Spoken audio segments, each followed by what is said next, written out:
नमस्कार मित्रों, आज की कहानी का नाम है परोपकार की ईंट। आइए सुनते हैं। बहुत समय पहले की बात है। एक प्रसिद्ध ऋषि गुरुकुल में बालकों को शिक्षा प्रदान करते थे। उनके गुरुकुल में बड़े बड़े राजा महाराजाओं के पुत्रों से लेकर साधारण परिवार के लड़के भी पढ़ा करते थे। वर्षों से शिक्षा प्राप्त कर रहे शिष्यों की शिक्षा आज पूर्ण हो रही थी और सभी बड़े उत्साह के साथ अपने अपने घरों को लौटने की तैयारी कर रहे थे कि तभी ऋषिवर की तेज आवाज सभी के कानों में पड़ी। आज सभी मैदान में एकत्रित हो जाओ। आदेश सुनते ही शिष्यों ने ऐसा ही किया। ऋषिवर बोले, प्रिय शिष्यों, आज इस गुरुकुल में आपका अंतिम दिन है। मैं चाहता हूँ कि यहाँ से प्रस्थान करने से पहले आप सभी एक दौड़ में हिस्सा लें। यह एक बाधा दौड़ होगी और इसमें आपको कहीं कूदना तो कहीं पानी में दौड़ना होगा और इसके आखिरी हिस्से में आपको एक अंधेरी सुरंग से भी गुजरना पड़ेगा।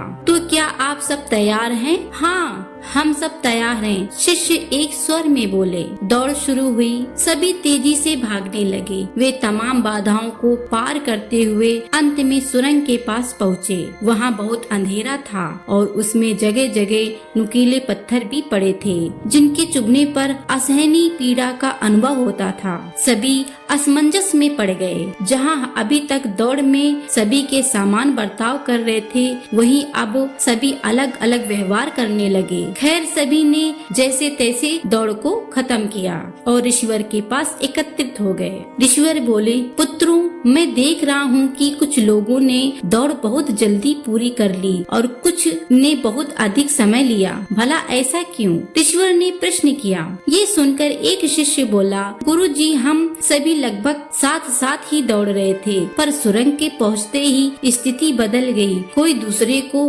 धक्का देकर आगे निकलने लगा हुआ था तो कोई संभल कर आगे बढ़ रहा था और कुछ तो ऐसे भी थे जो पैरों में चुभ रहे पत्थरों को उठा कर अपनी जेब में रख रहे थे ताकि बाद में आने वाले लोगों को पीड़ा न सहनी पड़े। इसलिए सबने अलग अलग समय में दौड़ पूरी की। ठीक है, जिन लोगों ने पत्थर उठाए हैं वे आगे आए और मुझे वो पत्थर दिखाए। ऋषिवर ने आदेश दिया। आदेश सुनते ही कुछ शिष्य सामने आए और पत्थर निकालने लगे। पर ये क्या? जिन्हें वे पत्थर समझ रहे थे दरअसल बहुमूल्य हीरे थे।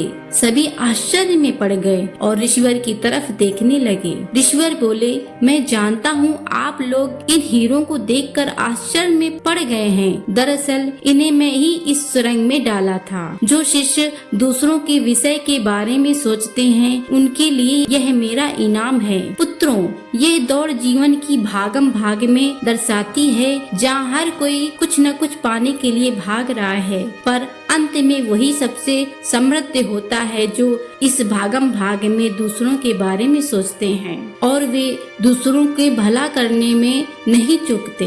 अतः यहाँ से जाते जाते इस बात को गांठ बांध लीजिए कि आप अपने जीवन में सफलता की जो इमारत खड़ी करें उसमें परोपकार की ईंट लगाना कभी न भूलें। अतः वही आपकी सबसे अनमोल जमा पूंजी होगी। तो दोस्तों, हमें इस कहानी से यही सीख मिलती है कि हम अपने जीवन में कितना भी धन कमा ले, अपने धन का कुछ हिस्सा परोपकार में जरूर लगाना चाहिए, क्योंकि हमारे जीवन की वही जमा पूंजी है, बाकी कुछ भी नहीं है।